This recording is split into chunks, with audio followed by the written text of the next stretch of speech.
Nós vamos estar fazendo leitura nessa noite, 3 textos da Palavra do Senhor, irmãos. Depois, rapidamente, permitindo o Senhor, nós vamos estar meditando sobre esses textos. O primeiro deles em Gênesis, capítulo de número 16, a partir do versículo 1, é um texto bem conhecido. Nós vamos fazer a leitura do versículo 1 até o versículo de número 10. Diz assim, irmãos, a partir do versículo 1 até o 10. Ora, Sarai, mulher de Abraão, não lhe dava filhos, tendo, porém, uma serva egípcia por nome Agar. Disse Sarai a Abrão: eis que o Senhor me tem impedido de dar à luz a filhos. Toma, pois, a minha serva, e assim me edificarei com filhos por meio dela. E Abrão anuiu o conselho de Sarai. Então Sarai, mulher de Abraão, tomou Agar, egípcia, sua serva, e deu-a por mulher a Abrão, seu marido, depois de ter ele habitado por 10 anos na terra de Canaã. Ele a possuiu e ela concebeu. Vendo ela que havia concebido, foi sua senhora por ela desprezada. Disse Sarai a Abraão: seja sobre ti a afronta que me fazes a mim. Eu te dei a minha serva para a possuídes, ela, porém, vendo que concebeu, desprezou-me. Julgue o Senhor entre mim e ti. Respondeu Abrão a Sarai: a tua serva está nas tuas mãos. Procede segundo melhor te parecer. Sarai humilhou-a e ela fugiu da sua presença. Tendo-a achado o anjo do Senhor junto a uma fonte de água no deserto, junto à fonte no caminho de Sur, disse-lhe: Agar, serva de Sarai, de onde vens e para onde vais? E ela respondeu: fujo da presença de Sarai, minha senhora. Então lhe disse o anjo do Senhor: volta para tua senhora e humilha-te sob a sua mão. Disse mais o anjo do Senhor: multiplicarei sobremodo a tua descendência, de modo que por numerosa não será contada. Bem, vamos fazer leitura ainda no texto do Evangelho segundo escreveu Lucas, terceiro livro do Novo Testamento. Evangelho segundo escreveu Lucas, capítulo de número 8. Bendito seja o Senhor. Nós vamos ler a partir do versículo de número 26. Diz assim a palavra do Senhor: então rumaram para a terra dos Gadarenos, fronteiro da Galileia. Logo, ao desembarcar da cidade, saiu ao seu encontro um homem possesso de demônios que havia muito não se vestia e nem habitava em casa alguma, porém vivia nos sepulcros. E quando viu a Jesus, prostrou-se diante dele, exclamando e dizendo em alta voz: que tenho eu contigo, Jesus, Filho do Deus Altíssimo? Rogo-te que não me atormentes. Porque Jesus ordenara ao espírito imundo que saísse do homem, pois muitas vezes se apoderara dele. E embora procuravam conservá-lo preso com cadeias e grilhões, tudo despedaçava e era impelido pelo demônio para o deserto. Perguntou-lhe Jesus: qual é o teu nome? E respondeu ele: Legião, porque tinha entrado nele muitos demônios. Rogavam-lhe que não os mandasse sair para o abismo. Ora, andava por ali pastando no monte uma grande manada de porcos. Rogaram-lhe que lhes permitisse entrar naqueles porcos, e Jesus o permitiu. Tendo o demônio saído do homem, entraram nos porcos, e a manada precipitou-se despenhadeiro abaixo para dentro do lago e se afogou. Os porqueiros, vendo o que acontecera, fugiram e foram anunciá-lo na cidade e pelos campos. Então saiu o povo para ver o que passara, e foram ter com Jesus. De fato, acharam um homem de quem saíram os demônios, vestido em perfeito juízo, assentado aos pés de Jesus, e ficaram dominados de terror. E algumas pessoas que tinham presenciado os fatos contaram-lhes também como fora salvo o endemoniado. Amém? Terceiro e último texto, irmãos. Oséias, capítulo de número 2, a partir do versículo de número 14, irmãos. Diz assim: portanto, eis que eu a atrairei e a levarei para o deserto, e lhe falarei ao coração, e lhe darei dali as suas vinhas, e o vale de Acor por porta de esperança. Será ela obsequiosa como nos dias da sua mocidade, como nos dias em que subiu da terra do Egito. Naquele dia, diz o Senhor, ela me chamará meu marido, e já não me chamará mais meu Senhor. Amém? Fecha os teus olhos mais uma vez. Pai, em nome de Jesus, mais uma vez te louvamos, Senhor, agradecendo, Deus de glória, por cada momento diante da tua presença. Nós desejamos, Deus eterno, que o teu Espírito nos dê compreensão e entendimento, a fim de que a tua palavra produza, Deus eterno, no coração de cada um dos teus filhos nessa noite, a edificação, Pai. Queremos compreender e entender a tua palavra e que sejamos por ela, Senhor, mais uma vez neste lugar edificado. Assim oramos, crendo no teu agir, em nome de Jesus. Amém e amém. Graças a Deus. Pode tomar o seu assento? Nós temos feito leitura, irmãos, de 3 textos da palavra do Senhor. Na verdade, até então, talvez algumas pessoas não os tenham correlacionados. Mas se os irmãos que são um pouquinho mais atentos já devem ter se apercebido que os 3 textos fazem menção de deserto. Nós vivemos tempos, irmãos, em que para muitas pessoas a situação do tempo presente é uma situação difícil. A verdade é que nós vivemos tempos em que para muitos o nosso contexto social traz consigo muitas dificuldades que se revelam no nosso dia a dia. É desemprego, é necessidades a nível financeiro, consequentemente dificuldades a nível de relacionamento.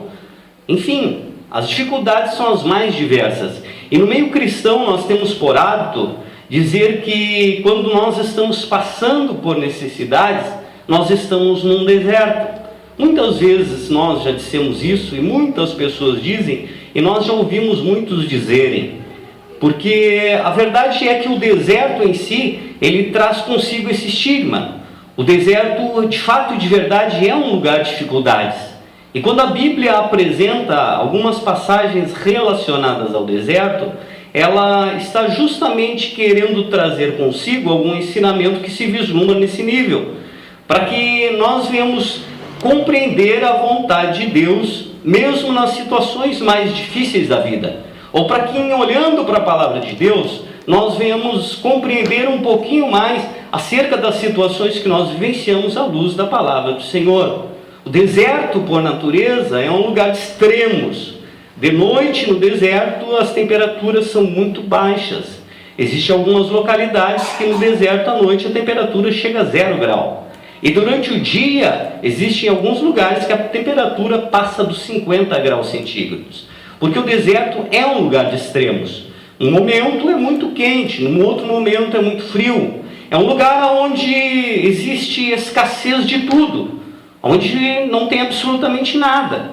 É difícil se encontrar no deserto alguma fonte de água. É difícil se encontrar no deserto algum mantimento, alguma provisão. Para além disso, ainda tem todos os animais que vivem no deserto e que se constituem um perigo iminente para aqueles que vivenciam ou que atravessam o deserto. Quando nós pensamos isso à luz do nosso entendimento quanto cristão e associamos as condições difíceis da vida ao deserto, nós estamos querendo dizer isso, que nós estamos vivendo um momento difícil. Quando nós dizemos que estamos passando por um deserto, o que nós estamos querendo dizer é que as coisas não estão fáceis, é que as coisas estão difíceis, é que talvez estejamos vivendo um momento de escassez, um momento de dificuldade, um momento de luta, momento de intensos na vida, momentos em que a vida nos apresenta surpresas tais que muitas vezes nós não temos a capacidade de solucionar a partir dos nossos próprios feitos. Mas o fato é que normalmente o cristão, ele atribui os desertos da vida a alguma provação que ele esteja passando por parte do agir de Deus na sua vida. Normalmente, quando nós estamos passando por uma situação difícil, nós dizemos que Deus está nos provando. Normalmente, quando nós estamos vivenciando uma situação difícil, nós olhamos para a nossa condição e quando nos julgamos servos do Senhor, nós dizemos só pode ser provação de Deus. Deus está me provando por algum motivo. Ainda não sei pelo quê. Ainda não consegui discernir o porquê. Qual é o propósito de Deus nesta provação? Mas se eu estou passando por uma dificuldade, certamente é Deus que está me provando. Este é o juízo, irmãos, que nós fizemos a priori de todas as situações difíceis da vida, quando nós a vivenciamos. Só que eu quero justamente nesta noite meditar com os irmãos bem rapidinho e de forma muito sucinta sobre esses 3 textos, para levar os irmãos ao entendimento de que nem sempre as situações que nós vivenciamos na vida e que se apresentam como um deserto a ser transposto, provém da parte de Deus. Nem sempre nós somos conduzidos ao deserto pelo agir de Deus na nossa vida. Nem sempre quando nós estamos vivenciando situações difíceis, tais situações devem ser atribuídas ao agir de Deus, porque na verdade nem sempre são. O primeiro texto que nós lemos nos diz que existia uma certa pessoa chamada Agar. Agar era uma escrava e era egípcia, e ela era escrava de um homem chamado Abrão e de sua mulher chamada Sarai. A Bíblia diz que com uma certa idade eles ainda não possuíam filhos. Então Sarai teve uma ideia. Ela conversou com seu marido Abrão e disse: olha, eu não posso ter filhos, eu sou uma mulher que não tem condições de tê-los. E para que nós venhamos ter uma descendência, vamos fazer o seguinte: tu toma minha serva por tua esposa. E isso naquele tempo era algo comum, irmãos. Hoje na nossa sociedade, no meio que nós vivenciamos, isso é algo inaceitável. Mas para os padrões daquele momento histórico era alguma coisa normal, era comum esse tipo de coisa acontecer. Os irmãos vão lembrar, por exemplo, que o neto de Abraão, que se chamava Jacó, ele teve 2 esposas, oficialmente, porque isso dentro da cultura deles era algo aceitável. Então Sarai chega para Abraão e diz: toma a minha serva por esposa, te relaciona com ela e ela vai ter um filho, e este filho será a nossa herança. A Bíblia diz que Abraão ouve o conselho de sua mulher e toma a serva egípcia chamada Agar por esposa, se relaciona com ela e ela vem a conceber. Ela engravida de seu senhor Abraão. Imaginem, irmãos, agora a situação. A Bíblia diz que aquela mulher, primeiramente, ela era uma estrangeira. Ela era egípcia. E Abraão e Sarai, eles eram servos do Senhor. Aquela mulher era uma estrangeira que servia os seus senhores como escrava, não era como empregada, não existia direitos, não existia absolutamente nada disso. Ela servia o seu senhor como escrava. Só que agora aquela mulher vem a conceber do seu senhor. Os irmãos, imaginem agora o trato que ela passa a ter a partir daquele momento. Certamente, a partir daquele momento, ela já não seria mais tratada como uma escrava. Certamente, a partir daquele momento, ela já não estaria fazendo mais serviços pesados. Certamente, a partir daquele momento, ela era cercada de benesses do seu senhor. Afinal de contas, agora ela carrega no ventre um filho do seu senhor. Talvez no final da tarde, no final do dia de trabalho, Abraão chegasse em casa e quem sabe fosse até Sarai e acariciasse a sua barriga, como é normal um pai fazer quando a sua esposa concebe e está grávida. Quem sabe Abraão tinha cuidados especiais a partir daquele momento com aquela serva. Aquela serva que agora acaba de alguma forma ganhando um certo destaque na família. Agora não é mais vista como uma serva. Agora ela passa a ser vista como um membro da família.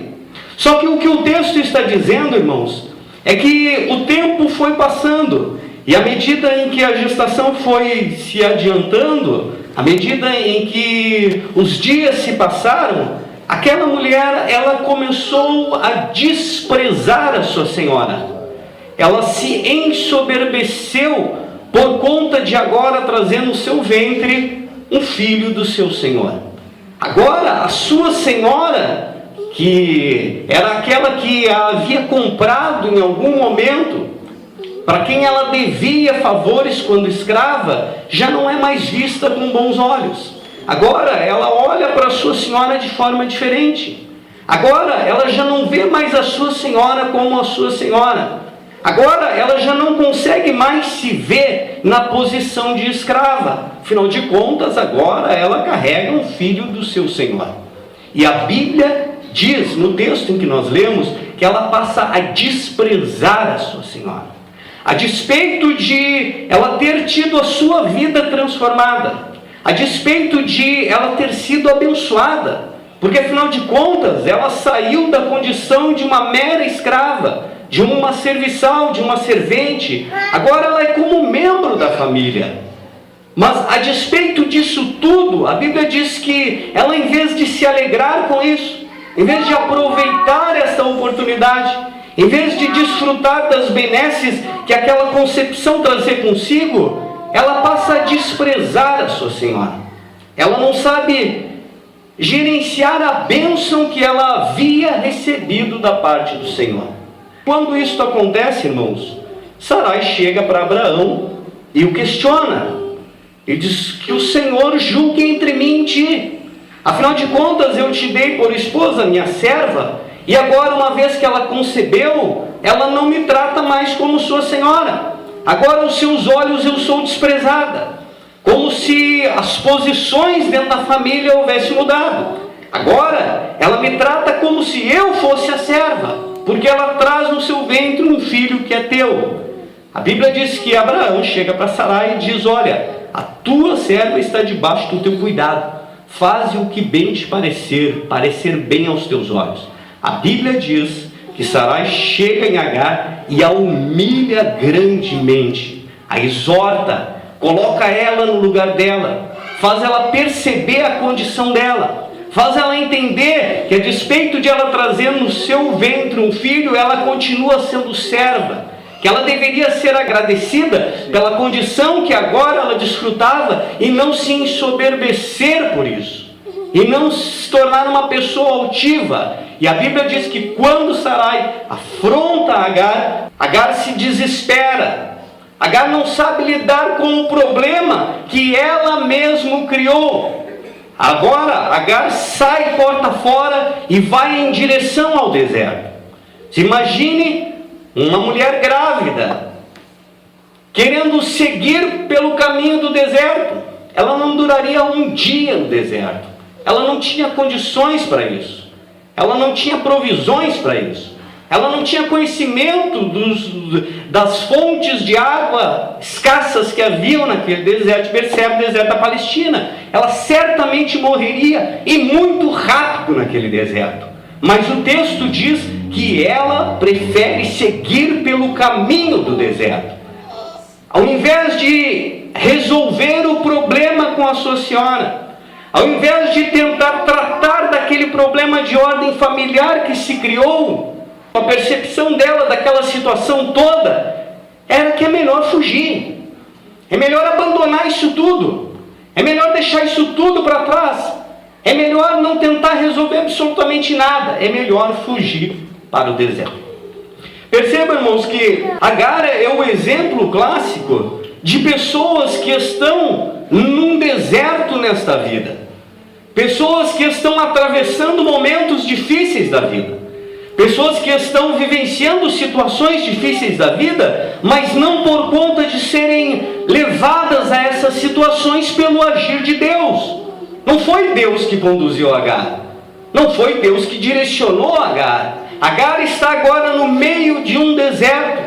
Agar agora está vivenciando um problema de ordem familiar muito grande, por conta das suas próprias ações, por conta das suas próprias atitudes, por conta da sua negligência para com o trato com aqueles que a cercavam, por conta da falta de capacidade de sentar com a sua senhora e tentar ajustar a situação, por conta de não se colocar na posição que ela deveria estar. Afinal de contas, ela era uma escrava e agora ela é parte da família. Agora o filho dela se tornará o herdeiro de todos os bens do seu Senhor. Ela deveria estar dando glória a Deus, ela deveria estar alegre, ela deveria estar contente, mas o que a Bíblia diz é que ela não está. ela prefere fugir para o deserto. Ela não quer resolver problema nenhum. Ela se acha incapaz disso. Ela entra no deserto por conta de suas próprias escolhas erradas. Agar está colhendo o fruto de suas próprias escolhas erradas. Agar é o exemplo de pessoas que se encontram num deserto nesta vida e que não estão ali porque Deus deseja que elas estejam. Elas estão ali porque em algum momento elas fizeram escolhas erradas. Elas estão ali porque em algum momento elas não souberam tratar os problemas familiares. Elas estão ali porque em algum momento seus corações se endureceram, talvez diante de algo que elas tenham recebido da parte do Senhor. Elas estão ali porque talvez em algum momento, ao serem abençoadas, elas não conseguiram gerenciar a bênção de Deus para suas vidas. Talvez porque os seus corações tenham se ensoberbecidos. Talvez porque elas não conseguiram discernir o propósito, o plano de Deus, à medida em que as abençoou. O fato é, irmãos, que muitas vezes, muitas pessoas se encontram num deserto desta vida, e não é porque Deus as impeliu, é porque elas estão colhendo do fruto das suas escolhas erradas. Agar está agora num deserto com medo. As marcas deste deserto na vida daquele indivíduo que ali se encontra por seus próprios feitos e obras são justamente estas. Primeiro, Agar está no deserto sozinha. O Senhor não levou ela para o deserto. Agar está num deserto com medo. Agar está num deserto confusa. Agar está num deserto fugindo dos problemas. Ela sabe que existem problemas. Ela sabe que existem dificuldades. Ela sabe que existem problemas de ordem familiares que precisam ser tratados e tratados por ela. Mas ela prefere fugir disso. Ela prefere abandonar tudo isso. A Bíblia diz, irmãos, que quando ela está lá no deserto, vivenciando essa situação, completamente desnorteada, o anjo do Senhor chega para ela e pergunta: Agar, o que tu está fazendo aqui? Da onde é que tu vens, mulher? E tu vais para onde? Tu tens noção do caminho que tu está seguindo na vida? Tu faz ideia de por onde tu estás trilhando? Tu faz ideia daquilo que tu deixou no caminho para trás? Tu faz ideia daquilo que te espera adiante? Tu tens noção do que tu estás fazendo? Foi isso que o anjo perguntou para ela. O que tu está fazendo aqui? Tu vens da onde? Tu vais para onde? Tu está completamente sem rumo. Tu está completamente perdida. Tu está completamente desorientada. A Bíblia diz que Agar tão somente diz para o anjo: eu fujo da presença da minha senhora. A única coisa que ela conseguia entender, que ela conseguia ver, é que ela tinha que bater em retirada. Ela não discernia nada. Ela não compreendia nada. Ela não tinha capacidade sequer de analisar sua própria situação.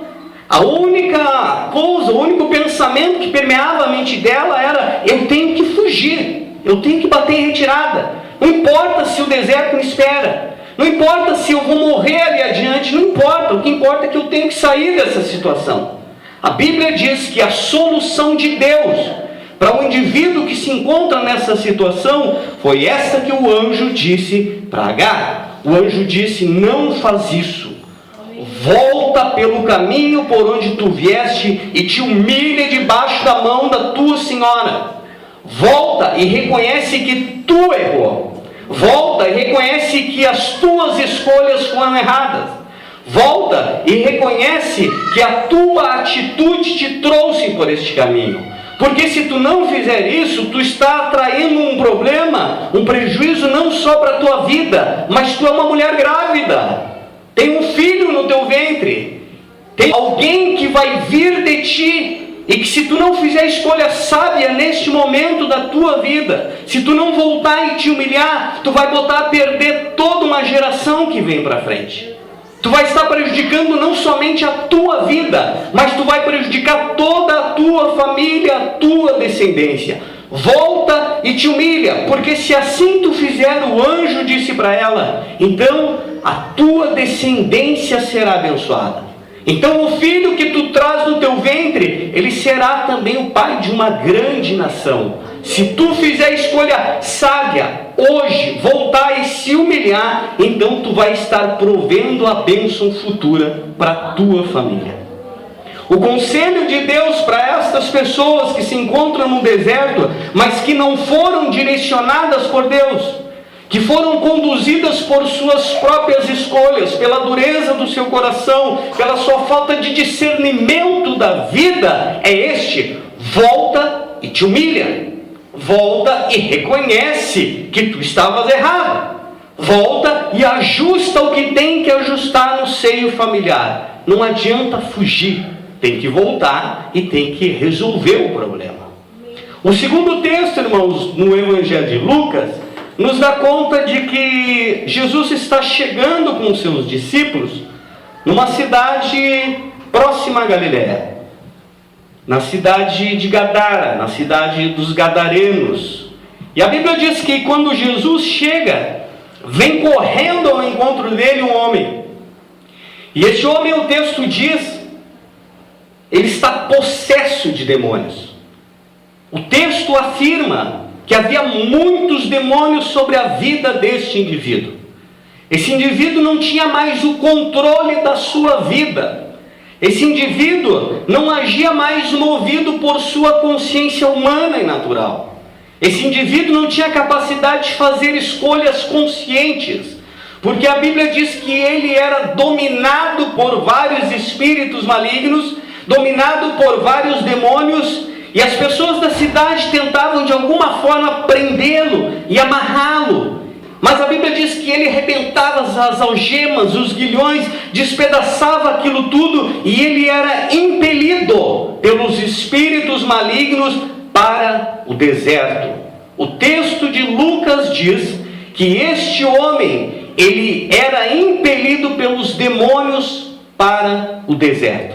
Percebam que este homem, a diferença de Agar, ele não está indo para o deserto por conta de fugir dos seus problemas. Ele não está indo para o deserto por conta de escolhas erradas que ele fez ao longo do caminho. Não no mesmo nível. Ele está indo porque existem muitos demônios que controlam a vida dele. E estes demônios são os que o impelem para o deserto. Esses demônios são os que o levam para o deserto. Este segundo homem, irmãos, representa um grupo de pessoas que vivencia desertos nesta vida, que passa por dificuldades nessa vida, que passa por situações adversas nesta vida, que muitas vezes se encontra no deserto desta vida, mas se encontra não é porque Deus o levou para o deserto. Se encontra porque ele está sendo instigado, ele está sendo conduzido, ele está sendo levado para os desertos, para as dificuldades, para os problemas dessa vida, por conta de ter sobre a sua vida o domínio de espíritos malignos. Dito isto, não é sempre Deus que conduz para o deserto. Agar, o texto diz que ela mesma, por suas escolhas, foi conduzida ao deserto. Este segundo texto diz que este homem era conduzido para o deserto, não era por Deus, mas era por demônios que controlavam a sua vida. Agora, irmãos, isso nos leva a levantar alguns questionamentos. Primeiro, será que é possível que os demônios tenham este domínio sobre a vida da pessoa, de tal forma a controlá-lo plenamente? Será que é possível que os demônios dominem qualquer pessoa? Será que é possível que qualquer indivíduo seja tomado por espíritos malignos a ponto de perder a própria consciência e ser impelido pelos demônios para onde os demônios quiserem levar? Certamente não. Isso é um processo. Isso não acontece da noite para o dia. Ninguém dorme bem e acorda possesso. Certamente este homem, em algum momento da sua vida, ele começou a abrir portas que não foram fechadas. Talvez com algo simples, talvez com um pensamento errado, talvez com uma palavra errada, talvez com uma ação errada, talvez com uma atitude errada. Só que agora a situação dele se agravou de tal forma que ele perdeu completamente o controle da sua vida. O que o texto está nos dizendo é que sim, é possível que espíritos malignos acabem tomando conta da vida de alguém, desde que a pessoa vá deixando ao longo de sua caminhada portas abertas. Os demônios operam por legalidade na vida dos indivíduos. Quando nós abrimos portas nas nossas vidas e não as fechamos, quando nós vamos nos colocando em situações que vão tornando tais situações portas para a ação do inimigo, e nós não vamos nos apercebendo disso, nós não vamos dando conta disso, nós vamos pensando que afinal de contas não há nada de mal falar mal do Francisco, afinal de contas é o Francisco. A gente vai pensando que não tem problema nenhum pensar nada mal da irmã, afinal de contas é irmã. Não tem problema nenhum eu murmurar de alguma coisa. Não tem problema nenhum eu ir na casa de alguém e fermentar aquela pessoa. Não tem problema nenhum. A gente vai caminhando pelos caminhos desta vida e a gente vai abrindo portas e dando legalidade para a ação de demônios e a gente não se apercebe disso. E isso vai tomando vulto. Isto vai crescendo. Isto vai se tornando, como diriam, o dito popular, uma bola de neve. Este homem chegou no fundo do poço. Ele chegou numa situação tal que ele perdeu completamente o controle da sua vida. Agora ele está sendo impelido para o deserto. Agora o céu fechou. Agora a vida se entrevou. Agora a vida não tem mais sentido, não tem mais significado. A vida é trevas dia e noite. E não é porque Deus o queira. É porque ele se tornou permissivo para a ação de espíritos malignos na sua vida. E agora esses espíritos que controlam a sua vida o levam para o deserto. A solução de Deus para um indivíduo que se encontra nessa situação é uma só. É um encontro com Jesus. Amém. A única forma, a única maneira, a única possibilidade de um indivíduo que vivencia essa situação poder se ver livre, poder ter diante de si a liberdade plena proposta por Deus, se dá através da pessoa de Jesus Cristo. Tem que haver um encontro pessoal com Jesus. Tem que haver um encontro íntimo com o Senhor. Jesus mesmo foi quem disse: se o Filho vos libertar, então verdadeiramente sereis livres. Esta é a promessa. A Bíblia diz que este homem, ele teve um encontro com Jesus. E os cidadãos da cidade, depois de ter recebido a notícia do que havia acontecido, foram correndo ao encontro de Jesus. Quando chegaram lá, a Bíblia diz que aquele homem recobrou os sentidos, a razão. Ele agora está no controle da sua própria vida. E agora ele está vestido. E agora ele está sentado aos pés de Jesus, ouvindo, porque ele teve um encontro com Jesus. Para aqueles que vivenciam essa situação, não existe outro caminho. Mas eu vou voltar atrás e vou começar a fechar as portas. Você não vai conseguir fazer isso. Você tem que ir ao Senhor. Você tem que se atirar na presença do Senhor e dizer: Deus, me ajuda. Eu abri as portas, Senhor, mas eu não consigo mais fechar. Então vem, Jesus, me ajuda. Faz alguma coisa, Senhor. Entra na minha vida, transforma, muda. Eu quero ser liberto completamente. Para esses indivíduos, a solução é essa. O terceiro texto, irmãos, nos diz que o povo de Israel está vivenciando uma situação de afastamento do Senhor. Oséias profetizou mais ou menos em torno de 750 a.C. para o Reino do Norte. E naquele período, Israel estava vivenciando os momentos de apostasia espiritual. Por vezes, Israel estava firme na presença de Deus. Deus levantava um juiz, levantava um profeta, levantava um rei. Deus levantava alguém e Israel se fortalecia com a palavra do Senhor.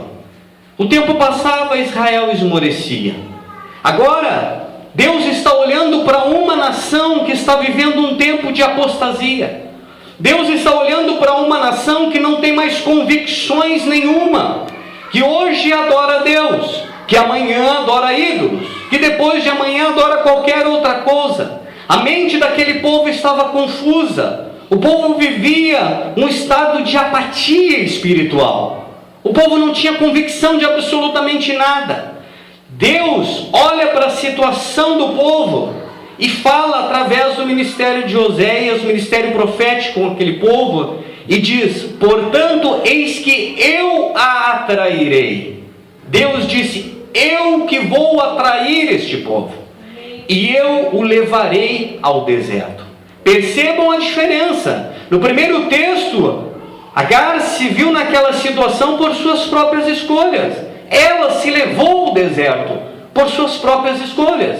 No segundo texto, aquele homem era impelido para o deserto pela ação de demônios na sua vida. No terceiro texto, Deus está dizendo: eu vou atraí-los a mim, e eu vou levá-los ao deserto. A diferença essencial é que quando Deus está nos provando, que quando Deus está nos colocando no deserto, como muitos dizem, que ao atravessar a dificuldade é Deus me provando. Se é Deus provando, então Deus é quem está te levando. E se Deus é quem está te levando, Ele tem que estar contigo. Porque o que o texto diz não é que o Senhor mandaria eles para o deserto. O texto diz, portanto, eis que eu atrairei e eu os levarei. Eu vou conduzi-los ao deserto. Eles vão entrar no deserto, mas eles não vão entrar sozinhos. Eles vão entrar no deserto, mas eu vou entrar com eles neste deserto. A minha presença vai estar com eles neste deserto. Eles não estarão no deserto com medo. Eles não estarão no deserto confuso. Eles não estarão no deserto sendo oprimidos por espíritos malignos. Eles estarão no deserto, mas a minha presença vai estar com eles, porque eu os atrairei, eu os levarei aos desertos, e ali no deserto eu lhe falarei aos seus corações. Percebam a diferença. Aquele indivíduo que está passando um deserto na vida, conduzido pelo Senhor, o Senhor está com ele. Ele não deixa de ouvir a voz de Deus. Deus disse: eu falarei ao seu coração. E para além de eu falar ao seu coração, eu lhe darei dali novamente as suas vinhas. E a porta, ou o vale de Acor, por porta de esperança. Ela será obsequiosa, como nos dias da sua mocidade, como nos dias em que subiu da terra do Egito. E naquele dia, ela já não me chamará mais de meu Baal, mas me chamará de meu marido, de meu Senhor. O que Deus está dizendo é que quando o indivíduo ele é conduzido pelo próprio Deus para o deserto, primeiro, o Senhor está com ele. Segundo, ele não deixa de ouvir a voz do Senhor no meio da dificuldade. Terceiro, o deserto é um lugar onde Deus reverte a condição do indivíduo. O Senhor disse: ali no deserto eu vou conceder a eles as suas vinhas. Ali no deserto é o lugar onde eles vão prosperar.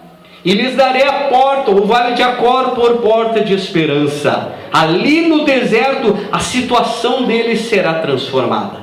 E eles vão ter mais intimidade comigo, porque eles já não vão mais me chamar de meu Senhor, como alguém distante, mas eles vão me chamar de meu marido. Eles vão me tratar com mais intimidade. Eles vão ser obsequiosos como nos dias da sua mocidade. O fervor espiritual vai voltar para a vida deles, como nos dias em que eles saíram da terra do Egito. A Bíblia diz que quando o povo saiu da terra do Egito, o povo não saiu com tristeza. Quando o povo terminou de atravessar o Mar Vermelho, e o mar se fechou, e todos os carros e carroças e os soldados de Faraó pereceram no meio do mar, a Bíblia diz que Miriam e as mulheres pegaram os instrumentos musicais e saíram cantando fervorosamente, dizendo: só o Senhor é Deus. Porque o deserto é lugar de restauração, irmãos. Então examine a sua vida e o deserto que você está passando. Se você estiver passando num deserto, e neste deserto que você está passando, você está ouvindo a voz do Senhor, se esse deserto que você está passando está produzindo para a sua vida, em algum nível edificação, você está crescendo espiritualmente, você está se tornando mais íntimo de Deus, você está prestes a ser abençoado por Deus, então sim, você foi conduzido pelo Senhor ao deserto. Dê glória a Deus, porque é neste lugar que Deus vai abrir as janelas do céu na sua vida. Agora, se você está passando num deserto e você está confuso, se você está passando um deserto e a presença do Senhor está distante de ti, você não ouve a voz do Senhor, você está completamente alheio à vontade ou ao querer de Deus para a sua vida, você não está se tornando mais íntimo do Senhor, muito pelo contrário, você se distancia cada vez mais, você se distancia da oração, você se distancia da presença de Deus, você não tem mais prazer nas coisas espirituais, então não é Deus que está te conduzindo pelo deserto. A solução, neste caso, é que você volte e você se humilhe, e você busque ajustar diante do Senhor a sua condição. Amém, irmãos? São as três possibilidades de deserto que nós podemos atravessar. Meu conselho para cada um de nós nessa noite, vos convido a estar de pé, é que nós venhamos examinar as nossas condições, a nossa vida, o deserto em que nós vivenciamos. Se é Deus, dê glória a Deus. Se não for Deus, não deixa o diabo roubar a tua bênção. Se não for de Deus, não permita que os teus sentimentos humanos e naturais te tirem da presença de Deus. Não traga prejuízo para a sua vida, não traga prejuízo para a sua família, não destrua aquilo que Deus construiu. Seja sábio e volte-se ao Senhor e busque a presença do Senhor. Se for necessário se humilhar, se humilha. Se for necessário voltar atrás, recuar, fazer mudança, faça em nome do Senhor, e o Senhor vai abençoar grandemente a sua vida. Amém? Vamos estar orando aí onde você está mesmo, feche os teus olhos e vamos orar ao Senhor mais uma vez. Pai, em nome de Jesus Cristo, eis-nos aqui, Deus de toda glória, diante da tua presença, Pai.